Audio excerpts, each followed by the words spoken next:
Guys અમારે તો છે ને પંપ પર સીએનજી ચાલુ થવા જઈ રહ્યું છે. હવે થોડાક દિવસોમાં ચાલુ થઈ જશે. જો આ કામકાજ ચાલુ થઈ ગયું છે.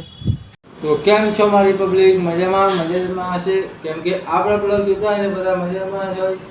તો 10-11 વાગી ગયા છે, આપણો બ્લોગ ચાલુ થઈ ગયો છે.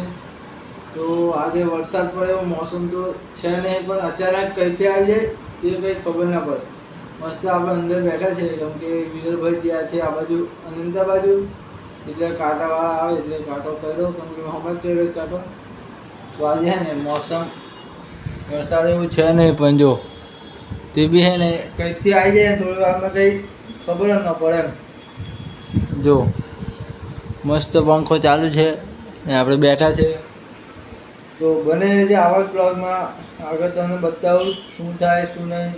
આપણે ને એક દિવસ છે ને દેવાયાત્રા ભાઈ ફરવા જવું છે, પણ જોઈએ ચાલો હવે બધા ભાઈબંધો તૈયાર થાય તો પછી આપણે જઈએ દેવયાત્રા બાજુ. તો બને રહેજો બધા બ્લોગમાં, સાંજ સુધી તમને બધું બતાવીશ. ચાલો ગાઈસ, અમારે તો છે ને પંપ પર સીએનજી ચાલુ થવા જઈ રહ્યું છે. હવે થોડાક દિવસોમાં ચાલુ થઈ જશે. જો આ કામકાજ ચાલુ થઈ ગયું છે ને બધા જ લોકો એવું કહે કે સીએનજી અમારે ત્યાં આવી જાય તો સારું, કેમ કે આજુબાજુમાં કંઈ સીએનજી નહીં. આ બાજુ ડભોઈ બાજુ જોઈએ તો ડભોઈ મળે 15 કિલોમીટરની દૂર પર, અને સાદલી બાજુ 10 કિલોમીટર જવું પડે, રાજપીપળા બાજુ 15થી 20 કિલોમીટર જવું પડે.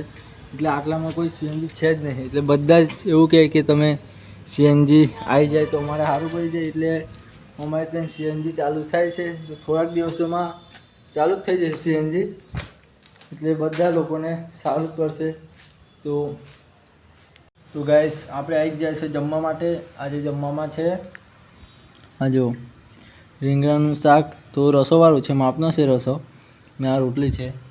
તો મને છે ને રીંગણા બટાકાનું શાક તો ભાવે જ છે, એટલે આપણે વાંધો નહીં. તો જમી લઈએ આપણે. તમે તો જમી લેજો, કેમ કે વાગી ગયા છે 12-12:15 થવા આવ્યા છે લગભગ. એટલે મેં આવી ગયો છે જમવા. પછી મેં જમીને જઈશ તો અક્ષય આવશે, પછી મીટર લઈશ. મિનિમમ 10-15 મિનિટ જેવું મીટર લેવાનું થાય. પછી તો અક્ષય જમી આવી જાય, એટલે પછી આપણે પાછા છૂટા. તો મેં તો 12માં જ આવું છે, તમને ખબર જ છે બધું. તો જમી લઈએ ચાલો. તો ગાઈસ, આજના બ્લોગમાં આટલું જ. તો આપણે આવા જ મળીએ બીજા નવા બ્લોગમાં. Bye bye.